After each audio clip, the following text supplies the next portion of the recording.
Welcome to another episode of Payments Pros, a Troutman Pepper Locke podcast focusing on the highly regulated and ever-evolving payment processing industry.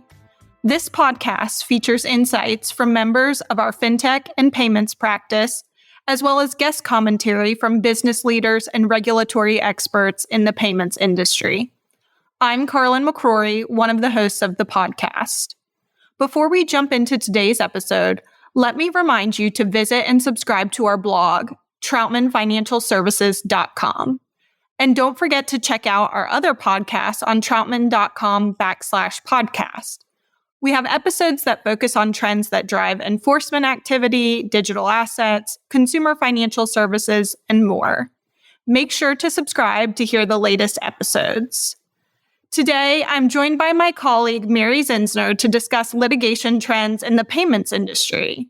Mary is a partner in our Consumer Financial Services practice group, specializing in litigation and strategy across various financial services and consumer-related disputes, including lender liability, class actions, and claims under key financial regulations.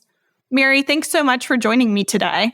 Thanks, Carlin. I'm excited to be here. So let's go ahead and dive right in, Mary. Elder fraud and financial exploitation is definitely in the news, and regulators are focusing on training and detection of both of these things. And state legislatures are enacting new laws to impose more stringent reporting requirements on financial institutions. So, Mary, I'm interested to hear about what you're seeing in your practice as it relates to this. Sure. I'm glad to talk about it. Some of you may be wondering why we're talking about elder fraud on a payments podcast. And the reason is that the elder fraud cases we see involve payments. They involve wire transfers, electronic fund transfers, cash withdrawals, checks, the whole panoply of the payment system. 10 years ago, elder fraud cases were relatively rare. I really didn't have any in my practice, and now handle several significant cases a year involving elder financial exploitation for our financial institution clients. And there's often big dollars involved. Many times the life savings of the elderly senior bank customer. And so they're big ticket litigation matters. And can you give some examples of the types of fact patterns that you've been seeing and the different claims that are being asserted against the financial institutions? Honestly, these cases are all very, very sad. They often involve love scams or friendships, someone who befriends the vulnerable adult and exploits the relationship. They ask the elderly person to wire funds to an international account for myriad reasons, and then the money is gone. We also see patterns where an elderly person is duped by either a new online friend or somebody who calls the elderly person on their landline or their cell phone, and they're convinced to give that either cash to the fraudster or use the cash to purchase gift cards or engage in other transactions. We're seeing a fair number of payment app transfers using Zelle and Venmo, and the elderly person transfers money to the fraudster and then the money's gone. What's happening then is once the family members find out about it, they often turn to the deep pocket, which is the financial institution, and try and seek redress from the bank. They assert myriad claims. We've seen claims that the bank had a duty to detect and prevent the transaction. We see negligence claims, assumption of duty type claims, breach of contract, breach of implied covenant of good faith and fair dealing. We're seeing a lot more UDAP type claims, just allegations that by the bank allowing the transaction and not deterring it or preventing it, we've engaged in an unfair and deceptive practice. And then the latest trend is what I call a compliance predicated claim. The argument by the clever plaintiffs' lawyers is that the banks have Bank Secrecy Act and know your customer obligations, and red flags must have been triggered by this transaction. And we therefore violated duties of care by ignoring these red flags and allowing the transactions. That's interesting that you're saying that, Mary, because I could see where there could potentially be some churn between an elderly customer if the bank decides to not allow them to conduct a transaction, right? So let's say the bank is saying, well, okay, now we're putting all this pressure on ourselves due to the litigation that we think this activity is a red flag, so we're not going to allow you to do it. And then the customer gets angry. Have you seen any of that at all? Yeah, we sure have. And honestly, the banks and financial institutions are caught between a rock and a hard place. There's no right answer in these cases. And we have our clients who decline the transactions, and then we have our clients who go ahead with the transaction, try and advise the customer against it, and then report, the transaction through a SAR or to Adult Protective Services, and then they still get sued. So it's just one of those situations where there is no right answer, and each situation is difficult. I will say, though, that, with respect to our financial institution clients, we are frequently able to escape liability in these cases just because the law is bank friendly in this area.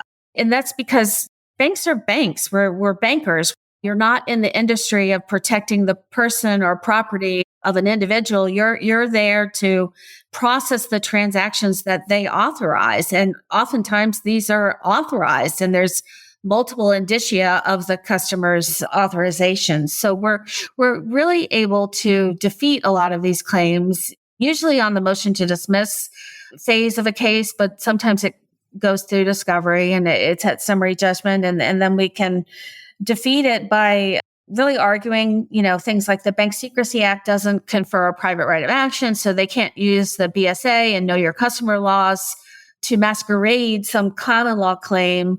You can't assert a Bank Secrecy Act claim because there's no private right of action, so you can't come through the back door and do what you can't do in the front door. And so that's really the argument we make. And there's some good case law we've also developed on the negligence, and there's no duty of care. And people often have a hard time with that. Like, how can you not owe a duty of care to an elderly customer?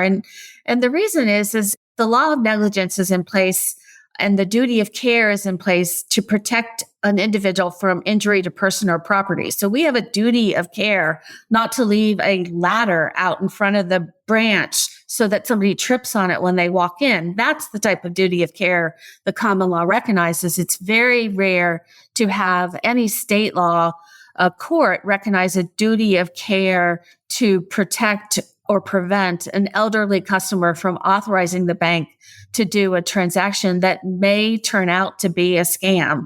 That's how we're successful there. And then, again, on the breach of contract and breach of implied covenant of good faith and fair dealing claims, those claims really we can get rid of on the same basis. Our contract of deposit doesn't impose on us a duty to detect or deter scams. Our duty is to undertake the transactions duly authorized by our customer to do what they're asking us to do with their money. Right. Yeah. This isn't a black and white situation. These are judgment calls that the bank would need to make. So that makes a whole lot of sense. And still on the topic, what are the state legislatures doing to stay on top of elder fraud? Yeah, that's a great question, Carlin. And it's really something everyone needs to be monitoring pretty closely. And, states are very active in this area. There is a lot of bipartisan support, understandably, for laws protecting our elderly population. And so what we're seeing is some states enacting more, making financial institutions mandatory reporters of financial exploitation, and then also seeing some laws really kind of creating trusted contact programs, even for institutions that don't have a trusted contact program, and really immunizing a bank if they have, and the statutes read something like, if the bank has knowledge to reasonably associate a person with the elderly person, then they can communicate and reach out to that person to alert them of the possible fraud without being criminalized or have any liability for exposing that customer's personal financial information. And honestly, the laws are good. We all have a duty to protect our elderly population, and it's really just a matter of recognizing it and knowing what the law is in your particular state. That's great. And so now let's turn a little bit to wire fraud. So, across the board, we're seeing an increase in wire fraud. We see it in, for example, commercial closings. And the news is also full of misdirected wire transfers and residential home closings, home renovations, title insurance companies, and the closing attorneys are on the hook. Can you address why you think we're seeing a rise in these wire fraud cases and how the financial institutions are implicated with these?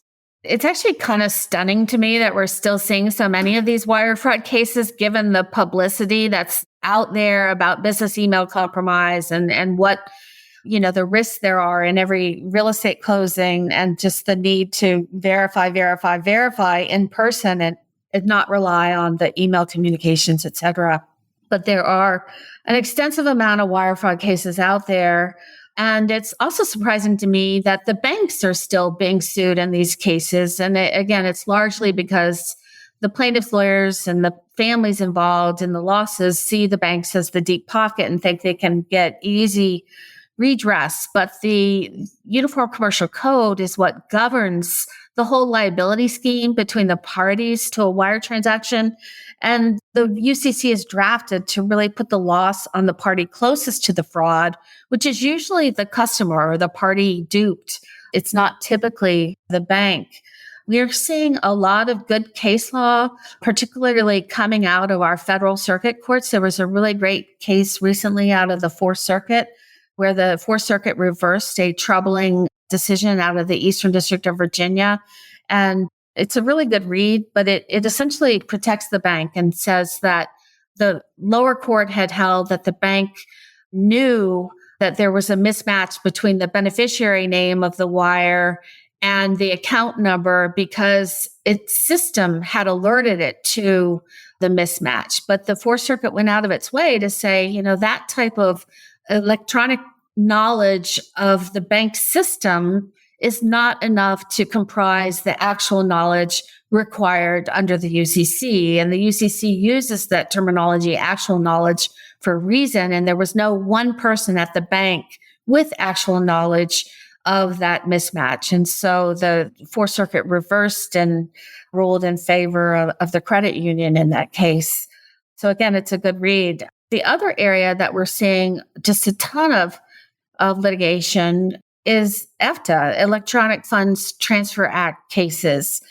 And candidly, we've just seen a significant escalation of EFTA claims in the past 12 to 18 months. And they're often very small dollar claims. And so they're problematic because it's going to cost you more to litigate the case than to settle it. But we really encourage our clients to defend the cases if you have good facts. And good facts include the customer being the one who took the actions or steps to make the funds transfer rather than the fraudster. EFTA is drafted in a very broad remedial way to put the loss on the banks, but it's only if somebody other than the customer initiated the transaction. If the customer themselves initiated the transaction, even though they were induced by fraud, it's still considered under the law an authorized transaction, and there should not be a recovery under EFTA. So we really encourage our clients to draw a hard line and to defend the good cases to help develop a good body of law along this same line. And check fraud is actually increasing maybe an understatement, skyrocketed. I know there are so many alerts about this. I think FinCEN has put out a couple alerts on this now. And it's a little bit surprising in this era of electronic payments. And I think, I've personally experienced a check that was getting stolen out of the mail. So can you talk a little bit, Mary, about why there's been this rise in check fraud and the type of claims that you're seeing? Sure. And everyone is surprised when they hear that check fraud is on the rise and they read the headlines, because checks are not in vogue anymore. Everyone uses Venmo and Zelle and PayPal, and there's a whole generation who probably haven't even seen checks. Nobody writes checks anymore. But there are a lot of checks moving about in our economy. Older adults still use checks. companies still write checks. There are tax refund checks in the mail. And the reason why we're seeing the uptick in check fraud is just because of opportunity. It's a very low cost, low tech, easy method of theft. You have checks stolen from the mail and then altered. You have payment checks that a company receives and they're altered. You have the whole issue of crooked bookkeepers or stolen check stock, where somebody, a trusted employee, writes, forges checks or wrongfully endorses checks and deposits them into his or her own account. We have this whole issue of wash checks now as well. A wash check is a check where a bad actor takes a check and uses chemicals to essentially wash the check and recreate it to have a new payee, a new check amount, et cetera. And it looks like, a real check. And so it's very troubling. And then the issue in those wash check cases is this a counterfeit check or is it an altered check? And it's an important distinction because the UCC, the liability scheme is different for an altered check versus a counterfeit check. The responsibility for an altered check usually falls on the bank of first deposit, whereas a counterfeit check, the liability falls on the issuer. So it's an important distinction to stay on top of that case law.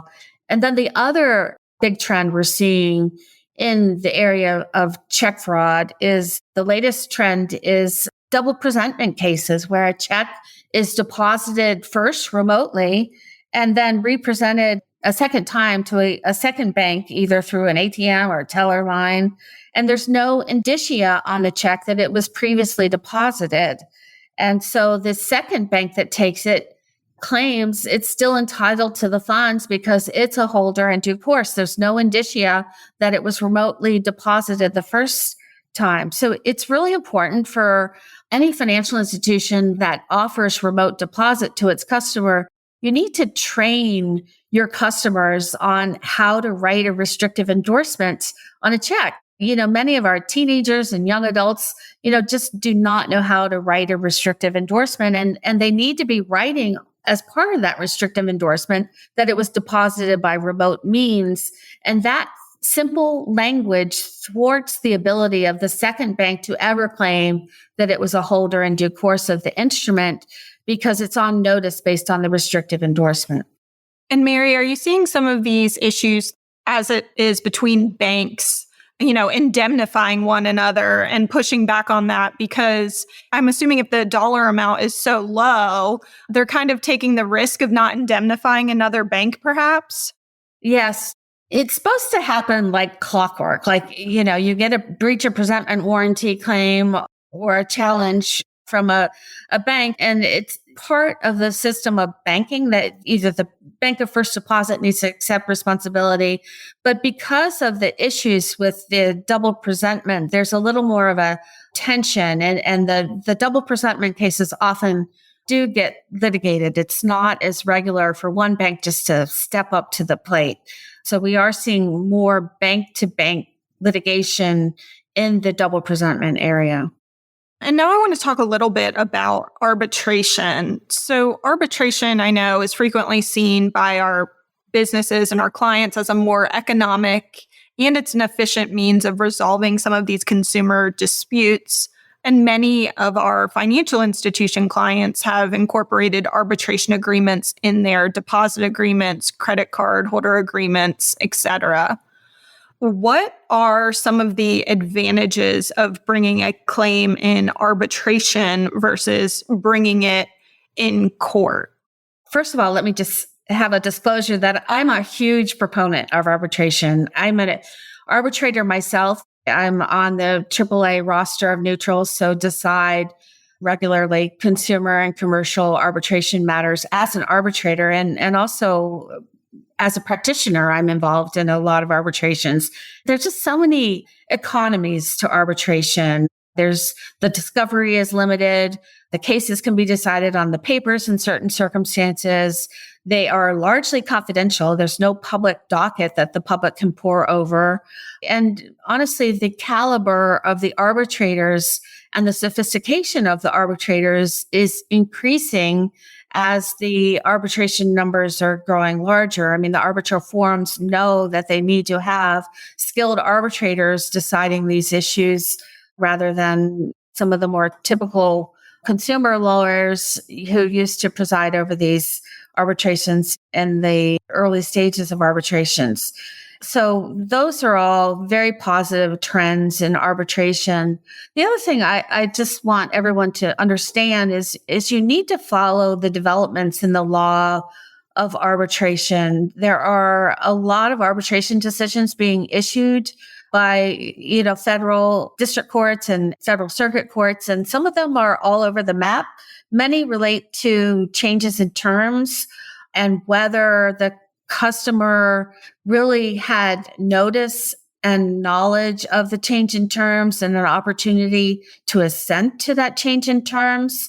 I strongly encourage anyone considering a motion to compel arbitration to go back and look carefully at any roadblocks you might encounter in fighting or in trying to enforce your arbitration provision, just because there are some risks if you lose the matter in a very public opinion. So it's important to stay on top of the case law and make sure you are dotting your I's and crossing your T's when you are doing a change in terms. There's also been a lot of buzz on mass arbitrations. What are you seeing there with mass arbitrations, Mary? And what are the best practices as it relates to these?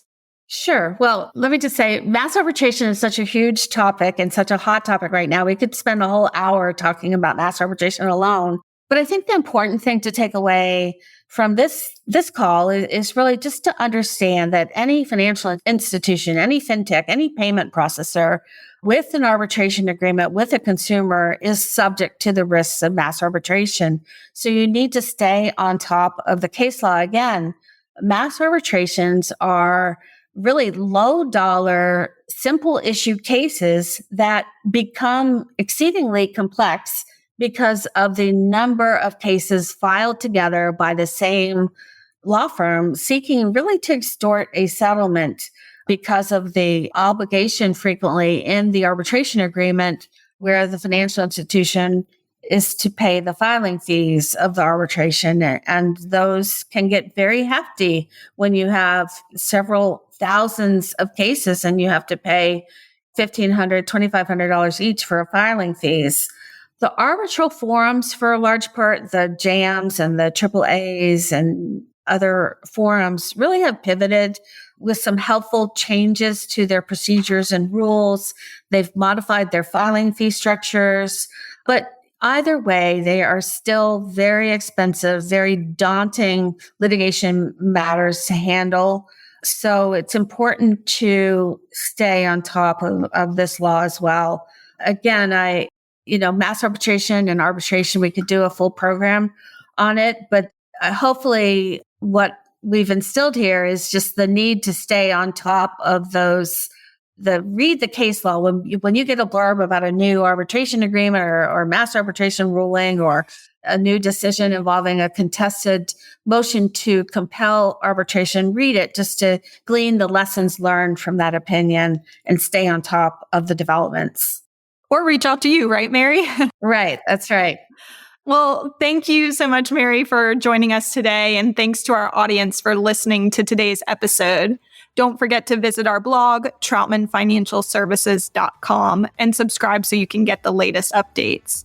Please also make sure to subscribe to this podcast via Apple Podcasts, Google Play, Stitcher, or whatever platform you use. We're looking forward to next time. Copyright Troutman Pepperlock, LLP. These recorded materials are designed for educational purposes only. This podcast is not legal advice and does not create an attorney-client relationship. The views and opinions expressed in this podcast are solely those of the individual participants. Troutman does not make any representations or warranties, expressed or implied, regarding the contents of this podcast. Information on previous case results does not guarantee a similar future result. Users of this podcast may save and use the podcast only for personal or other non-commercial educational purposes. No other use, including without limitation, reproduction, retransmission, or editing of this podcast may be made without the prior written permission of Troutman Troutman Pepper Lock. If you have any questions, please contact us at troutman.com.